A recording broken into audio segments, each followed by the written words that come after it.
travelers, Mag and I here on day 77 of our trip around the United States. Today is a go-between day.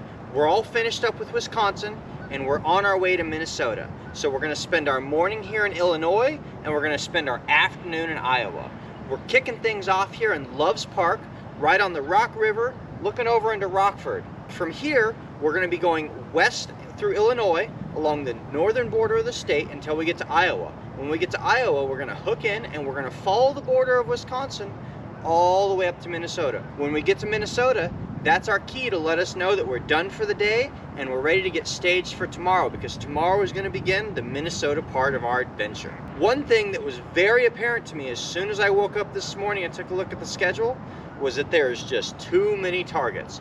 We have about 315 miles to cover, which is right on point with what we're aiming to do every day, but we have way too many targets on the list. So we're gonna be making some significant cuts today to bring that thing down from here to keep us on track to make sure we make it to Minnesota for tonight. Either way, the weather is phenomenal today. We woke up and it wasn't too cold, it wasn't too hot. Mama Bear says everything here is just right. And it looks like, based on what we're seeing behind us, it's gonna be just right all day. So let's keep our fingers crossed that's the case, because we're looking forward to a great day exploring Illinois and Iowa on our way into Minnesota. So come along with us and let's see what it has in store. We got this morning started off along the banks of the Rock River in Martin Park.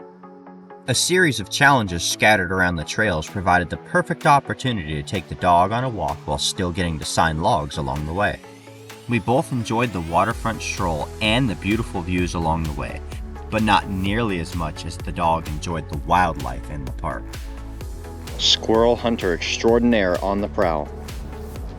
There's no way I'm going to actually let her catch the squirrel, but she doesn't know that, so there's no harm in letting her have a little fun and stalk the prey. That's pretty close. What's up, squirrel buddy? Feeling a little harassed by the dog? I would be too if I were you.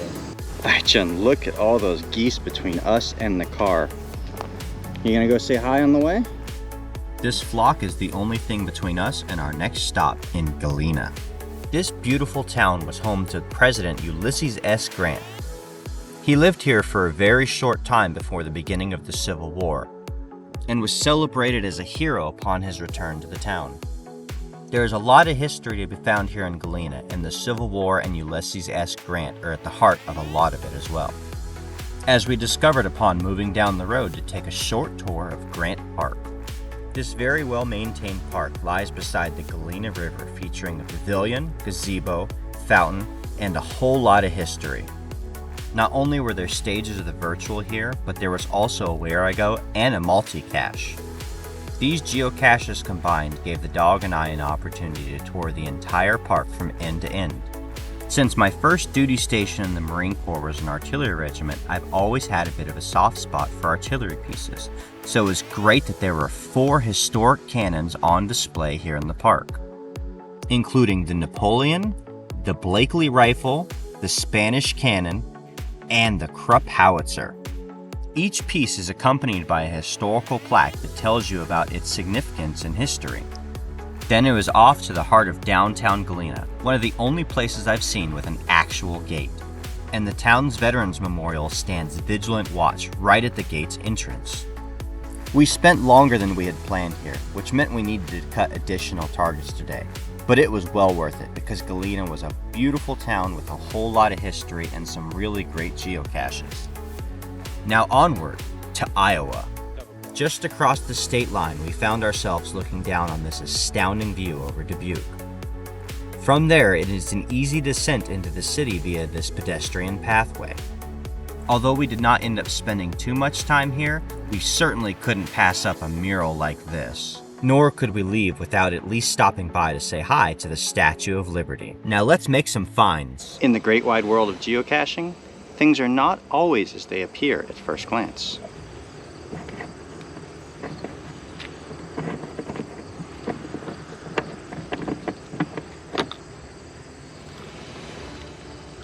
And there we have it. Again, not everything is always as it seems.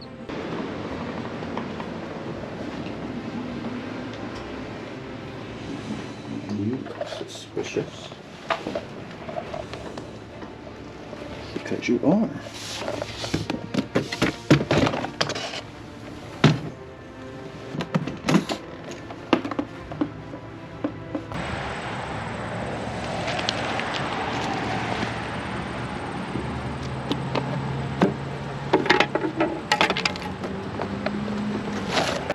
Let's see what we have going on here.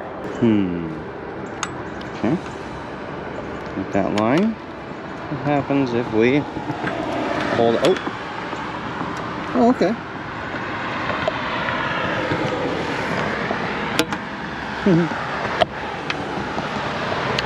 And there we have it.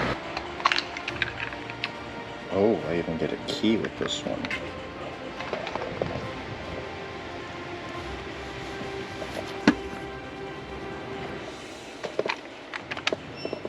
It's a good thing I have this handy dandy key. Although we had to drastically reduce our target list for the day, one of the cuts we could not make was Maltese Goldfinch Resurrected, the oldest geocache in the state of Iowa. This was a must-do. I even managed to convince the dog to wake up from her mid-afternoon nap to come join me on the hike out. It was a very nice walk through Devil's Backbone State Park, and we even got to see some really interesting stuff along the way. Like this feeding frenzy. These guys are hard at it. We were fortunate enough to have found a game trail to find almost all the way to the geocache, so we didn't have to do a whole lot of bushwhacking. And when I spotted this suspicious pile of rocks, I knew I was in the right spot. Just have to get this prize out from its hiding place. And there it is. The oldest geocache in the state of Iowa. Oh yeah! Sometimes the geocache feels a little crazier than others. This is one of those moments.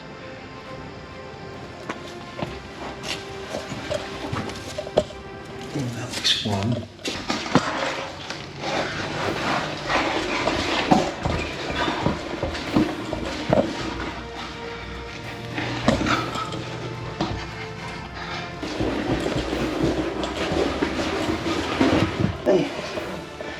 There we go.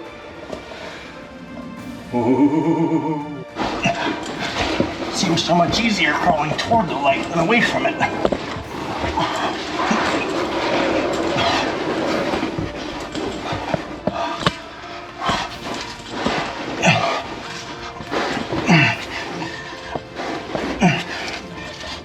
Easy day, nothing to it. From there, it was just a matter of making our way up to Minnesota. There were several veterans memorials along the way, and of course, we had to stop for each and every single one of them. Particularly those that had a virtual cache to help guide the way in. And once again, the setting sun told us the day was coming to a close. Well, travelers, that's a wrap for the day. We made it. Sort of. We're only about an hour south of Minnesota right now, but there is no way we're going to make it in daylight. Today was one of those days where understanding the plan was essential.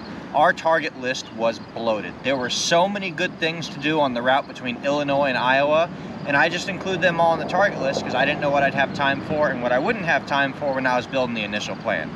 Well, when the morning started, I knew I wouldn't have time for it all, so I immediately went into the list and I started making deep cuts. And unfortunately, we lost pretty much all our earth caches today. We also cut the time-consuming trail hikes and any of the stuff that was a little more complicated. That helped us to bring our time into a little bit more of a manageable box. We still didn't make it at the time I want, but we made it close enough that I'm happy with our progress today. We're gonna call it quits here at Postville, at least for shooting purposes, at the hometown of the world. From here, we've only got a couple more targets to make it to the end of our night, but it's a long haul. Tomorrow we're going to be starting fresh at the southern border of Minnesota, and I'm very excited about it because Minnesota, like Michigan, is one of those states that I haven't really done very much in, and I'm very excited to have the opportunity to spend a lot more time there. So until then, like this video, subscribe to stay tuned for daily updates, and we'll see you out on the trails.